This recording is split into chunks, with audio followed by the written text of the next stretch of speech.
Os Estados Unidos, alguns países europeus também estavam com excesso de endividamento, inclusive no mercado imobiliário, a Inglaterra, Reino Unido, né, e a Espanha, etc., principalmente.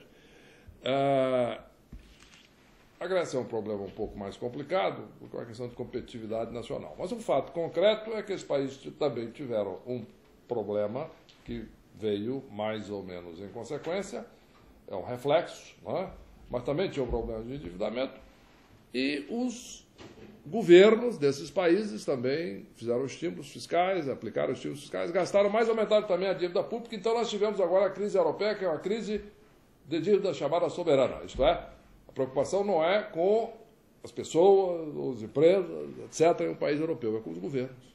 A capacidade dos governos de pagar os seus empréstimos e as suas dívidas. Então, este é um movimento clássico em economia, que, se nós olharmos ciclos econômicos muito longos, é algo, inclusive, previsível, apesar que dramático. É uma crise de crédito muito forte, que começa no setor privado e ela termina com uma crise de crédito público, né?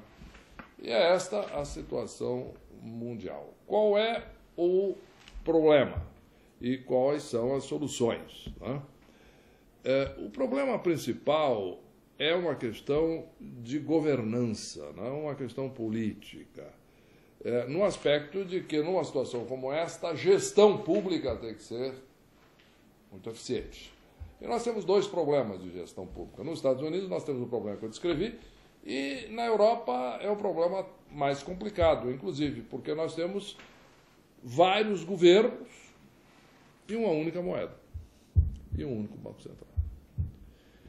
E vários governos com políticas fiscais diferentes. Por exemplo, o alemão se aposenta mais tarde do que o grego, tá?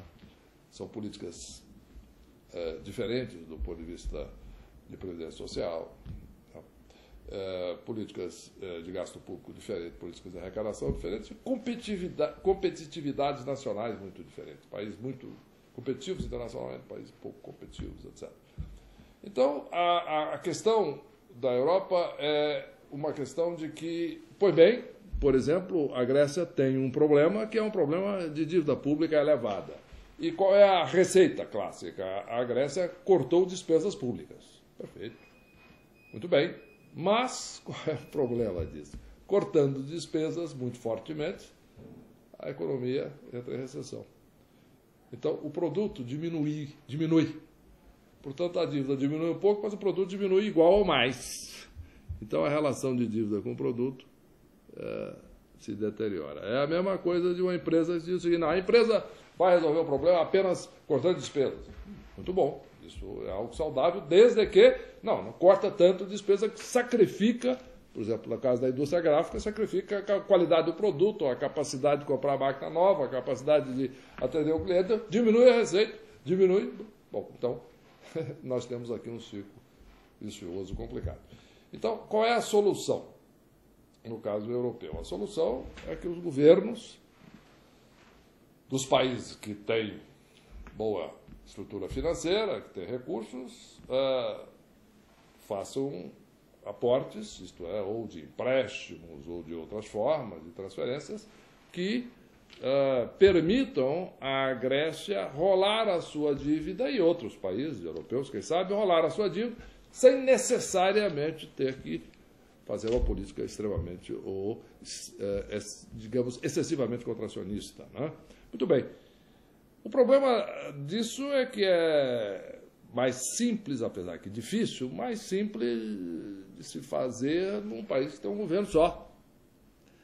Quando são vários governos diferentes e situações diferentes, começa aquela discussão, tá? Alguém em um país que tem melhores condições, mais competitivos, um país que investe mais, etc. E as pessoas trabalham mais horas, por exemplo. Por que eu, trabalhador aqui deste país, vou ajudar o outro lá que trabalha menos do que eu? E aí começa essa discussão política complicada e que faz com que o processo seja um pouco mais complexo, o que gera essas incertezas que vocês estão vendo.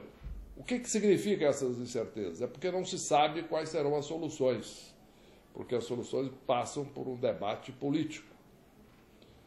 Não são questões meramente econômicas. Então, com esse debate político, então, os mercados um dia estão eufóricos, porque os governos chegaram à conclusão de que vão fazer uma ajuda e etc., vão resolver os problemas. No outro dia, os mercados estão em depressão, porque acham que não vai se resolver o problema e o mundo vai acabar. Quer dizer, então é aquilo que se define na Europa como um novo normal. O novo normal é volatilidade.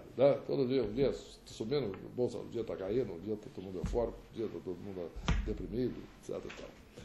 Mas o fato concreto é que os governos europeus estão se organizando, e tem havido avanços importantes, avanços bastante importantes, e os governos europeus estão chegando à conclusão que, de fato, precisam se organizar e não podem permitir determinado tipo de eventos. Porque o problema não é dizer, bom, país A, B, C, D não tem problema, deixa de pagar a dívida e negocia, e etc. Muito bem. O problema é que ele perde o crédito, em primeiro lugar, e em segundo lugar, os bancos dos outros países que têm crédito ali têm prejuízos enormes e prejudicam a economia do outro país. Então, é um problema que tem que ser resolvido como um todo, e eu acredito que isso está caminhando devagar. Isso, em resumo, é uma crise prolongada. O cenário mais provável é um cenário de recuperação com volatilidade, mas de crescimento baixo nos Estados Unidos. O governo americano também, a mesma coisa, debate no Congresso, etc., mas vão chegando a um certo acordo.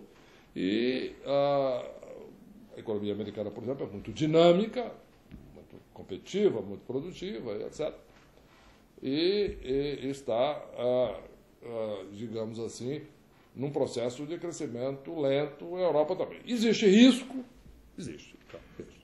risco de haver um chamado mergulho, ou duplo mergulho, teve aquele de 2008, seria o segundo agora. Existe esse risco, sim, não é o cenário mais provável, mas existe e muitos países estão se precavendo contra isso, etc. Muito bem. Qual é a situação do Brasil? E depois nós vamos falar um pouquinho da indústria gráfica. Situação do Brasil. O Brasil atravessou períodos muito difíceis, inclusive alguma similaridade. No passado, nós tivemos uma crise grande da dívida externa, no começo da década de 80, que envolveu muitas empresas que tinham endividamento externo, etc. O governo assumiu muita parte, o governo também tinha dívidas, o governo teve problema, nós tivemos a hiperinflação e etc.